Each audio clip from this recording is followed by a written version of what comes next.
اصرار ہے کہ نہیں وہیں علم دکھلائیے، تو آ جائیے درود تاج کی تلاوت کیجیے.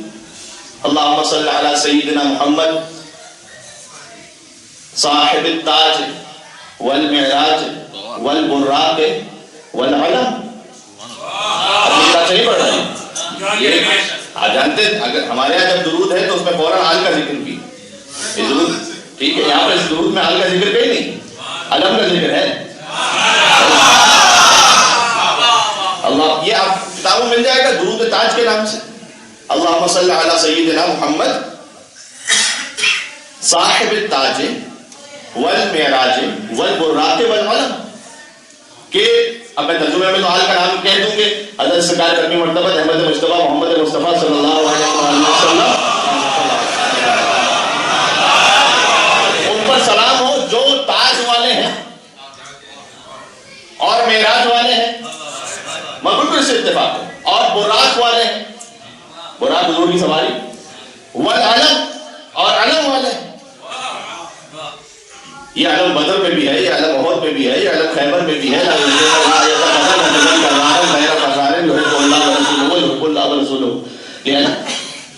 اب مسلمانوں سے ایک بہت چھوٹا سا سوال ہے، بھائی علم رسول اللہ کے زمانے میں ہے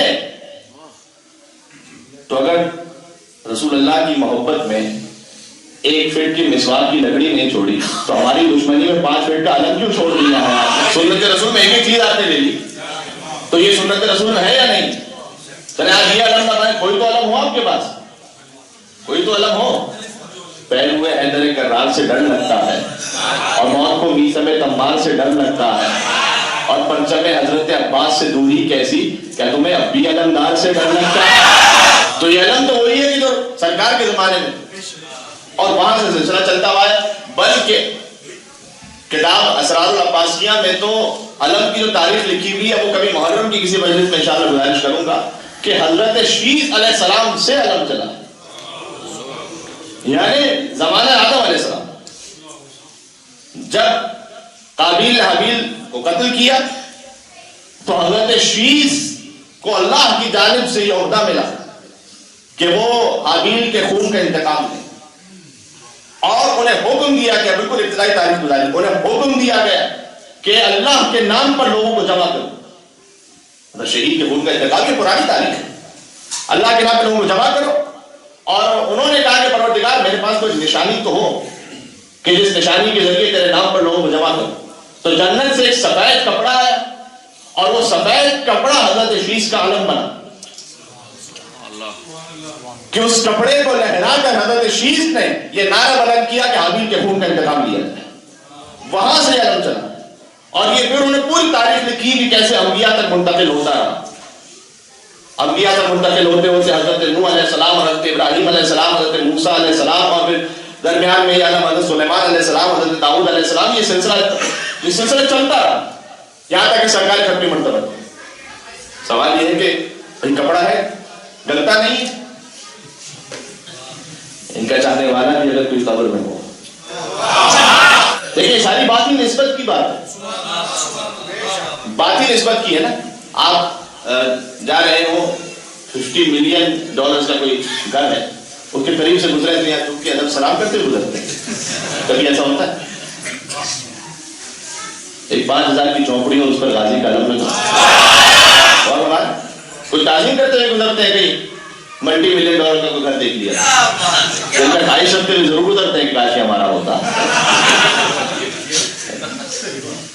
لیکن یہ ادب سے جھک کر تعظیم کرتے ہوئے تو نہیں گزرتے. لیکن جہاں غازی کا علم لگا، مختصر سا کوئی ایسا گھر کہ شاید جس میں ہم رہ بھی نہ پائیں خود سے، لیکن وہاں علم لگا ہوا ہے، آپ ادب احترام سے جھک کر ادب کے ساتھ، تعظیم کے ساتھ وہاں سے گزرتے ہیں. ایسا ہی اجلا کہ آپ کپڑے کا احترام کر رہے ہیں، کپڑے سے کہاں شفا ملے گی؟ کیا قرآن میں نہیں ہے کہ حضرت یعقوب کے کپڑے سے کسے شفا ملے گی؟ کپڑا تو سامنے کی بات ہے نا، لیکن وہ منسوب کس سے؟ حجت خدا سے منسوب ہے. مجھے جملہ کہنے دیں، جو خالی مٹیریل کو دیکھ کر سجدہ نہ کرے وہ شیطان کا نمائندہ ہوتا ہے. آدم مٹی ہے نا،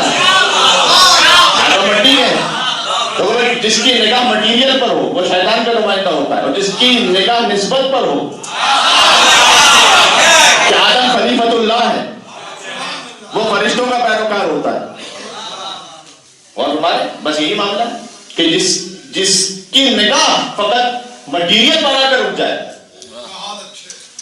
اور جو آگے یہ دیکھے کہ اس کی نسبت کس کے ساتھ ہے، سرکار غازی ابوالفضل عباس علیہ السلام کے ساتھ، اور ہمارے واقعی یقین فرمائیے کہ اس علم کی وہ لاج رکھی کہ حتیٰ جب یزید لعین جیسے فاسق اور فاجر اس کے سامنے بھی وہ جب تبرکات لے لیے گئے تھے تو اس نے کہا تھا کہ انظروا الی ھذا العلم، اس علم کو دیکھو کہ اس کا دستہ اب تک سلامت ہے، پتہ چلتا ہے کہ اس پر جتنے حملے ہوئے اس نے علم پر کبھی کوئی آنچ نہیں آنے دی،